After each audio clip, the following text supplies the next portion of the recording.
A paz, Senhor, igreja. Dizer aqui, primeiramente, que o culto iniciou assim, parando, com suas guerras. E eu confesso que eu fiquei muito triste porque a gente começa o trabalho, a gente passa vários meses ensaiando. E aí, quando chega no dia, da gente estar adorando ao Senhor, acontece desses eventos. E aí eu confesso que fiquei triste, mas no momento em que a irmã pediu para que nós fôssemos, abraçássemos os outros irmãos, nos confraternizássemos com os outros irmãos, eu senti a força. E aí eu vi a necessidade que nós temos de estar na igreja, a necessidade que nós temos uns dos outros. Porque cada abraço de cada irmão aqui me fortaleceu, me trouxe ânimo novamente, renovou a minha alegria, renovou as minhas forças e lançou fora a tristeza, para a glória do nome do Senhor. E eu quero trazer isso para os irmãos, da importância que cada um de nós temos. Às vezes você olha para si e não vê importância, mas você tem importância. O seu abraço tem importância, faz a diferença na vida de alguém, amém? E você é importante aqui nesse corpo. Vamos abrir a palavra do Senhor no livro de João, capítulo 6, versículo 66.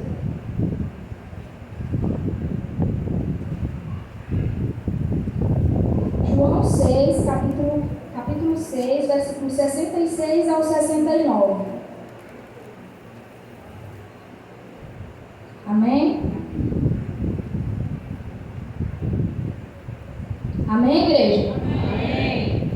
Diz assim: à vista disso, muitos dos seus discípulos o abandonaram e já não andavam com ele. Então perguntou Jesus aos 12: porventura quereis também vós outros retirar-vos? Respondeu-lhe Simão Pedro: Senhor, para quem iremos? Tu tens as palavras de vida eterna. E nós temos crido e conhecido que tu és o Santo de Deus. Irei repetir. À vista disso, muitos dos seus discípulos o abandonaram e já não andavam com ele. Então perguntou Jesus aos 12: porventura quereis também vós outros retirar-vos? Respondeu-lhe Simão Pedro: Senhor, para quem iremos? Tu tens as palavras da vida eterna. E nós temos crido e conhecido que tu és o Santo de Deus. Aleluia. Glória ao Senhor. Jesus, por onde quer que ele passava, ele atraía multidões, isso nós sabemos. Mas as multidões que procuravam Jesus, elas procuravam ele pelos seus milagres, pelas suas maravilhas. E eu estava refletindo esses dias que naquele tempo a informação não era como a de hoje. A gente tem a informação na palma da mão. É muito rápido a gente saber onde uma pessoa está, o que ela posta, a localização. Então é muito fácil. E nos tempos de Jesus era muito mais difícil. As pessoas tinham que caminhar dias para encontrar Jesus, mas ainda assim Jesus era cercado. Ainda sem aquela informação pronta, como nós temos hoje, Jesus era cercado por multidões. E isso para a gente ver tamanha fama de Jesus. Mas infelizmente, a maioria das pessoas que cercavam Jesus naquele momento é porque elas queriam algo de Jesus. Elas queriam ser beneficiadas com o milagre, elas queriam uma cura, elas queriam a expulsão de um demônio. E aí, só que Jesus, ele não vê, ele é misericordioso e curava as pessoas que estavam ali ao seu redor. Mas o propósito da vinda de Jesus era a pregação das boas novas de Deus, era o evangelho ser anunciado, era a crucificação dele ser feita, ser realizada, o sacrifício de Cristo ser realizado. Então, em determinados momentos, quando as multidões cercavam Jesus, ele tirava aquele tempo para pregar para elas. E a palavra que Jesus pregava era uma palavra de confronto. A palavra de Jesus é uma palavra que confronta o ego do ser humano. A palavra de Jesus quer destruir o seu ego, quer destruir o meu ego. A palavra de Jesus quer derrubar quem nós somos para que Ele cresça em nós. Isso é para a glória do nome do Senhor. E quando as pessoas ouviam aquela palavra que ia contra o pecado delas, que confrontava o ego delas, elas, não, eu não quero isso para mim. Não é esse Jesus que eu vim atrás. Eu vim atrás do Jesus que pudesse me abençoar, mas esse Jesus que traz palavras tão duras e severas, esse eu não quero. Mas eu quero te dizer, meu irmão, que o mesmo Jesus que falava, os teus pecados estão perdoados, é o mesmo Jesus que pronunciava, vai, não peques mais, é o mesmo, não há diferença. Jesus, ele nos confronta, ele confronta quem eu sou. E quando nós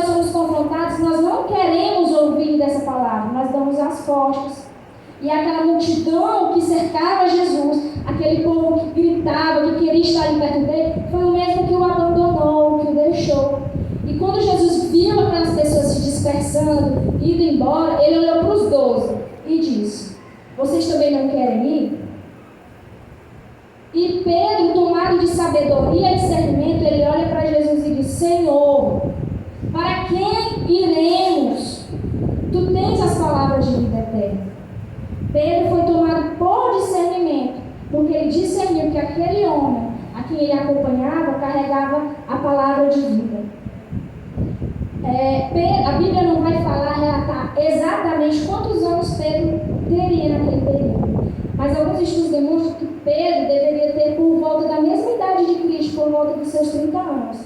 As pessoas de antigamente, quando elas tinham 30 anos, não são como as pessoas de 30 anos de hoje. As pessoas de antigamente, aos 30 anos, elas já tinham vivido várias experiências, elas já estavam mais vividas. Então Pedro, pela idade dele, ele já deveria ter ouvido diversos ventos de doutrinas. Pela idade dele, ele já deve ter ouvido as doutrinas dos fariseus, os doutores da lei, o que eles falavam. Ele já deveria ter ouvido até doutrinas pagãs, porque a região onde ele vivia, existiam povos pagãos. Então ele já deveria ter ouvido, mas apenas um trouxe palavras de vida para Pedro. Apesar de ele ter ouvido várias doutrinas em vários lugares, de várias pessoas, apenas um foi capaz de surpreender Pedro com palavras de vida eterna, e esse é Jesus. E Jesus continua a exalar as palavras de vida eterna. Jesus continua a ministrar sobre o povo palavras de vida eterna. Jesus, na sua oração sacerdotal, no capítulo 17, versículo 3, no mesmo livro de João, ele vai dizer: a vida eterna é esta, que conheçam a Ti, o único Deus, Senhor, e conheçam a Jesus Cristo a quem enviaste. Olha o que Jesus diz: a vida eterna é esta, que conheçam a Ti, o único Deus e Senhor, e conheçam a Jesus Cristo a quem enviaste.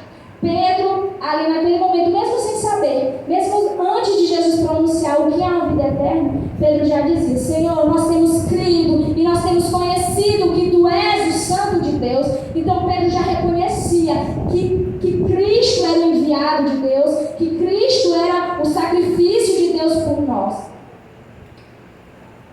Irmãos, Jesus deixa bem claro, só um minuto.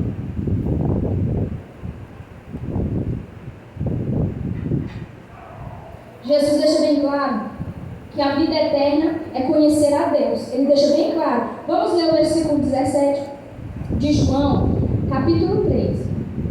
Ele orando, ele fala: e a vida eterna é esta, que te conheçam a Ti como o único Deus verdadeiro e a Jesus Cristo a quem enviaste. Então Jesus diz: olha, a vida eterna é que conheçam a Deus. E a pergunta que eu quero te fazer hoje: você conhece a Deus? Pedro, quando ele diz: Senhor, Tu tens as palavras de vida eterna, ele quis dizer: Senhor, eu procurei por vários lugares algo que eu necessitava como ser humano. Eu procurei em várias situações, eu procurei no trabalho, no dinheiro, eu procurei, mas eu não encontrei. Eu encontrei em Ti, Jesus. Eu encontrei em Ti, Senhor, aquilo que eu procurava. E o que eu procurava era a vida. Sabe o que você procura? Você corre por todos os lados, os 4 cantos do mundo, você procura no emprego, você procura no relacionamento, você procura em todos os setores da sua vida. Mas o que de fato você procura é vida. E só quem pode te dar vida chama-se Jesus Cristo. Aquele vazio que você tem necessidade é de vida, você precisa se sentir vivo. E a única pessoa, o único ser capaz de fazer sentir vivo chama-se Jesus Cristo. Porque dele exala a vida eterna, é Ele que ministra a vida eterna sobre nós, é Jesus Cristo. E a sua palavra, ela tem esse poder de ministrar vida. Todas as pessoas que ouviram Jesus, elas foram de alguma forma contagiadas. Algumas se prostravam diante de Jesus, outros davam as costas para Jesus. Sabe por quê? Porque diante de Jesus você não fica inerte, você não fica parado. Diante de Jesus, ou você o aceita ou você renuncia por completo. Mas diante dele você não tem como ficar sem atitude. Para vocês verem, a forma como Jesus falava era diferente. Os fariseus mandaram alguns guardas irem atrás de Jesus para que trouxessem ele para entrevistar, porque Jesus havia feito alguns milagres ali nos dias de sábado. E os fariseus queriam de certa forma acusar Jesus para ter uma acusação para prender. E aí os guardas vão até Jesus, e aí Jesus está lá, ministrando, pregando. Só que os guardas começam a ouvir Jesus. E eles não têm coragem de levar Jesus até os fariseus. Eles chegam lá diante dos fariseus e eles perguntam: cadê? Chega lá diante dos sacerdotes, e os sacerdotes perguntam para ele: cadê Jesus? Vocês não trouxeram? E eles falam: ninguém fala como este homem. Eles nunca viram alguém pronunciar as verdades de vida, a ponto que eles não tiveram coragem de trazer Jesus. Porque o único capaz de trazer palavras de vida é Jesus. E você que está essa noite aqui, você pode ter ouvido diversas doutrinas por aí, ido em diversos lugares, corrido dos 4 cantos do mundo, atrás de palavras de vida. Mas eu te garanto que o único capaz de te dar não só as palavras, mas a vida eterna, chama-se Jesus Cristo. E para que você herde dessa vida eterna, é necessário que você conheça a Deus e conheça Jesus Cristo a quem Ele enviaste. É isso que Ele fala. A vida eterna é esta: que conheçam a Deus, o único Senhor, e a Jesus Cristo, aquele a quem Ele enviaste. Você conhece? A pergunta é essa: você conhece? E eu falo de conhecer. Conhecer requer relacionamento. Conhecer requer comunhão. Eu falar que conheço a irmã Helenice, que é uma pessoa boa, é algo genérico. Qualquer pessoa pode chegar aqui: eu conheço, ela é uma pessoa boa. Mas eu dizer: a irmã Helenice é uma mulher de oração, é uma mulher da leitura da palavra, é uma mulher que eu convivo. Saber falar. Se eu te perguntasse hoje, você saberia falar de Jesus? Você saberia quem é Jesus? Jesus é salvo. Jesus salva. Mas Jesus não se limita a isso. Alguns textos aqui da Bíblia falam um pouco de Jesus. Eu vou citar alguns. Eu sou o pão da vida, a água da vida, o verbo, a verdade, a vida, o último e o primeiro, a raiz de Davi, o príncipe da paz, a luz do mundo, o alfa, o ômega, o único digno de abrir os 7 selos, aquele que tem as chaves da morte e do inferno, conselheiro, Emanuel, o Cordeiro de Deus que tira o pecado do mundo, o Filho amado, a videira, a ressurreição, o Salvador das almas dos homens, o cabeça da igreja, o centro do universo, o bom pastor, a porta, o caminho, a pedra angular, Pai da eternidade, por aí vai. A Bíblia, de Gênesis a Apocalipse, ela vai citar quem é Jesus. Você conhece Jesus? É essa a pergunta dessa noite. Você conhece esse Jesus que salva? Você conhece esse Jesus que dá vida? Você conhece Jesus, a raiz de Davi? Você o conhece? Você sabe quem Ele é? Jesus quer ter comunhão contigo. E quando nós conhecemos quem é a Deus, Ele nos revela. Ele nos faz entender o sacrifício do Filho. Quando nós conhecemos quem é Deus, quando nós passamos a ter essa comunhão com Deus, Ele nos revela o verdadeiro sentido do sacrifício. Nós, meros pecadores, não tínhamos esperança nenhuma. Eu não tinha esperança. Você não tinha esperança. Esperança de quê, irmão? Esperança de vida. Nós não tínhamos nenhuma esperança, mas Deus olhou para nós com misericórdia e com justiça, porque a justiça de Deus nos consumiria. A justiça de Deus, ao olhar para nós, vendo nós, meros pecadores, imundos, impuros, sujos no pecado, nos consumiria. Mas a graça e a misericórdia de Deus enviou o Filho para que Ele pagasse um preço por nós. E tudo isso não diz respeito a mim, não diz respeito a você. Deus nos ama? Ama. Mas o sacrifício de Deus não é só a nosso respeito, não é a nosso respeito. O sacrifício de Deus é a respeito da justiça de Deus. É para glorificar o nome de Deus. É para que o nome de Deus seja glorificado, porque se nós continuássemos no nosso pecado, jamais veríamos a Deus. Mas Ele diz: eu sou justo, eu não posso ter contato com esse povo.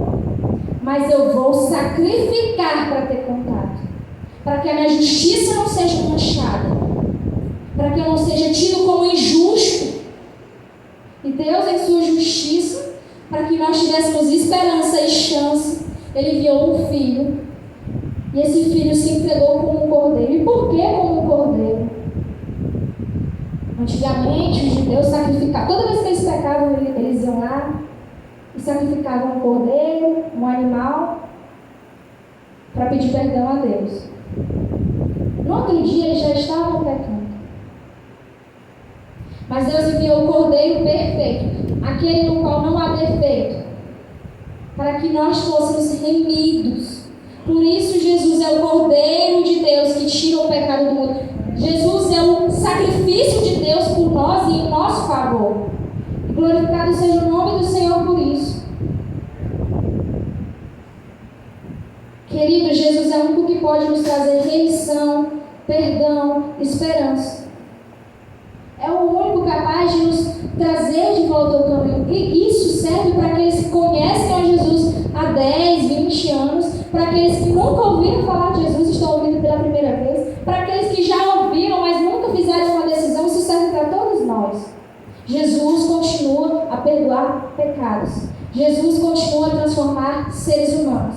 Jesus continua a fazer homens pescadores de homens. Continua. Sabe por quê? Porque mais de 2000 anos depois, aqui estamos nós, falando e anunciando da ressurreição de Cristo. Se essa ressurreição não fosse válida, se ela não fosse verdadeira, se esse sacrifício não tivesse sido verdadeiro, nós não estaríamos aqui.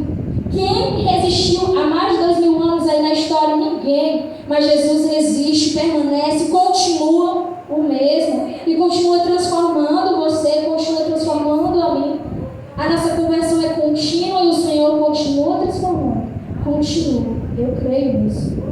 E se você acha que caiu, que não tem mais perdão, o Senhor tem o poder de remir os seus pecados, tem o poder de te levantar novamente. Tem o poder. E eu quero fazer aqui uma leve demonstração. Eu assisti um vídeo e achei muito interessante e eu acho importante compartilhar com a igreja. Um homem estava pregando numa praça e aí diante, eu acredito que alguns já tenham visto. E aí ele prega para o Senhor e aí o Senhor faz uma pergunta para ele. Ora, mas se Jesus já pagou o preço pelos meus pecados e se já está pago, então eu posso continuar pecando porque ele já pagou. E aí aquele homem responde com um exemplo e eu vou trazer esse exemplo para vocês. Ele fala, imagina um pai, imagina um filho que por anos fumou cigarro. O cigarro fez com que ele tivesse um câncer no pulmão.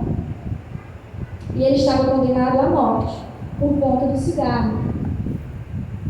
E o pai faz tudo o que é possível para pagar um tratamento para aquele filho. Vende as coisas e paga o tratamento do filho. Fica sem nada para que o filho pudesse ter uma chance, uma esperança. Aquele filho passa pelo tratamento e é curado. A pergunta é: esse filho vai voltar a fumar de novo? Vocês entenderam? Jesus foi e pagou um preço por você. Isso aqui é para a igreja. Jesus foi e pagou um preço por você. Foi lá. Deus deu o filho para que você tivesse chance e esperança. Jesus foi o seu tratamento da sua alma, te regenerou, te deu uma nova chance, te curou. A pergunta é: você vai continuar pecando? É a mesma questão do fumo. Ele foi curado do câncer e ele vai continuar fumando depois do pai ter dado tudo por ele. Você irá continuar pecando mesmo o pai tendo dado tudo por você? Isso é ingratidão, irmãos. Isso é ingratidão. O sacrifício de Jesus é válido para nós, mas nós precisamos aceitá-lo. É necessário aceitar esse sacrifício. Se aquele filho, não pai, eu estou doente, eu vou morrer, eu fumei, eu não quero que tu pagues no meu tratamento, hoje está te dando uma chance de receber esse tratamento, para que o pecado não te mate, queridos. O pecado mata. O salário do pecado é a morte, e morte eterna. Talvez essas palavras possam fazer com que você seja que nem aquele povo que abandonou Jesus. E Jesus já está? Não, essas palavras de confronto eu não quero. Talvez você saia daqui confrontado, mas que esse confronto mude algo em você. Para que esse confronto possa quebrar quem você é, quebrar o seu ego, quebrar a sua estrutura. Nós não nos arrependemos por conta do nosso ego, do nosso egocentrismo. A gente se acha. Mas todas as vezes que eu me aproximo de Cristo, menos de mim existe. Todas as vezes que eu vou mais para perto, todas as vezes que eu conheço a Deus, que eu passo a conhecer o Senhor, eu estou indo para mais perto de Ti. Senhor, estou indo para mais perto de Ti. Estou indo para mais perto. E quanto mais perto de Deus, menos de mim. Essa é a verdade. Não há espaço para você quando você está próximo de Deus. Mas eu estou tão sujo. Eu estou tão impuro, tão imundo, cheiro mal de pecado. Mas quanto mais próximo de Jesus, mais limpo você fica. Não é se afastando dele que as coisas são resolvidas, é se aproximando dele, é para mais perto de Cristo. Cristo nos purifica. Você não contamina Jesus, Jesus te purifica. Resolver, se afastar não resolve o problema, não muda a situação, piora. Quanto mais longe de Jesus, mais podre nós ficamos. Nós precisamos de Cristo, nós necessitamos de Cristo, nós dependemos totalmente de Cristo. Querido, Ele é tudo em nós. Então deixa Ele fazer a mudança que você precisa, deixa Ele fazer a transformação que nós precisamos, dê espaço para Ele. Não ache você que o seu pecado é capaz de deixar impuro aquele que é puro por natureza. A natureza divina de Cristo é pura, é santa. E não há pecado sobre a face da terra, não há pecado que esse sangue precioso não possa pagar o preço, não possa purificar, perdoar, transformar, não há. A sua injustiça não é capaz de danificar a justiça de Deus. Se aproxime de Deus enquanto é tempo. Há tempo para você ser transformado. Há tempo para que a palavra do Senhor trabalhe no seu coração. Há tempo, irmão. Há tempo, querido visitante. Há tempo. Hoje é dia. O dia da salvação chegou. É dia da transformação. A palavra é poderosa, eu creio. Eu creio no poder dessa palavra, poderosa para fazer a transformação em você. Essa palavra que confronta, que te conforta, mas te confronta. Por isso a palavra é comparada a uma espada de dois gumes. Ela pode nos defender, mas ela nos fere. É uma palavra que nos fere. Fere o homem, o ego do homem. Nos fere. Mas essa palavra é capaz de restaurar você por completo. Da vida. E a vida que você tanto procura por todos os lugares, esse espaço que há dentro de você, que você tem procurado, em tantos lugares, em pessoas, nos status, você só conseguirá preencher com aquele que exala e ministra sobre você as palavras de vida eterna, Jesus Cristo. O único capaz de suprir as suas necessidades internas é Jesus. Nenhuma outra doutrina, nenhum outro vento de doutrina, nenhum outro tem as palavras de vida. E Pedro, quando ele conclui ao falar, Jesus, tu tem as palavras de vida, e ele fala assim, nós temos crido e conhecido. Ele está dizendo, Senhor, eu creio que tu és o Santo de Deus, mas eu conheci que tu és o Santo de Deus. Ele não só creu, ele teve contato com ele e viu que realmente Jesus era o Santo de Deus. Jesus nos redime do nosso pecado. Jesus é o Cordeiro de Deus que tira o pecado do mundo. E Ele está aqui, queridos. Ele está aqui para tirar dos nossos pecados, para restaurar pessoas, transformar corações, fazer novos homens, novas mulheres, novas criaturas. Venha como está. E Jesus transformará você. Isso é para a glória e honra do nome de Jesus. O sangue dele é poderoso, precioso e purificador. Purifica você, purifica a mim. Jesus, se você se entrega por completo, ele jamais te renegará, querido. Jamais. Ele jamais virará as costas para você, jamais. Mas você quer? Essa é a questão. Não é sobre se Jesus vai te aceitar ou não. É sobre se você quer ou não Jesus. É se você aceita Jesus ou não. Você tem chance hoje. Se você sair daqui, você sabe se tem chance. Você sabe se você sair daqui, você terá a oportunidade de ver o amanhã. Amanhã eu estou muito jovem. Amanhã está muito cedo. Você não sabe, irmão. Você não sabe se daqui a 10 minutos você terá a oportunidade. E às vezes a morte, você não tem nem chance de pensar em Cristo. É algo assim. Súbito. Porque tem pessoas que estão ali, ainda tem a chance. Mas quem diz que você terá essa chance? O dia da salvação chegou para você. Jesus está batendo. Jesus está chamando. Jesus trouxe você até aqui porque ele te encontrou em meio ao seu vazio, em meio ao seu caos interno. Jesus te encontrou e trouxe você até aqui para que a mensagem dele, o evangelho puro e simples de Jesus, que é suficiente para salvar o homem, fosse ministrado sobre você. Agora a questão é, você quer Jesus? Se você quer, queridos, você tem a chance. Eu convido você a vir para nós orarmos por você. Se você quiser aceitar Jesus, não é aceitar aqui a igreja de Salem, não é aceitar uma religião, é aceitar a Jesus. Mas se não, talvez você não tenha a segunda chance.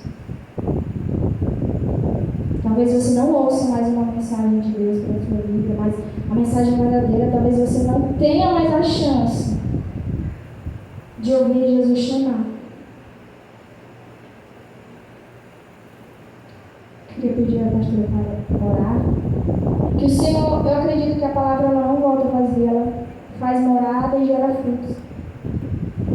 Que ela tenha sido plantada no seu coração, no seu espírito, e que ela algum dia gere os frutos que nós esperamos.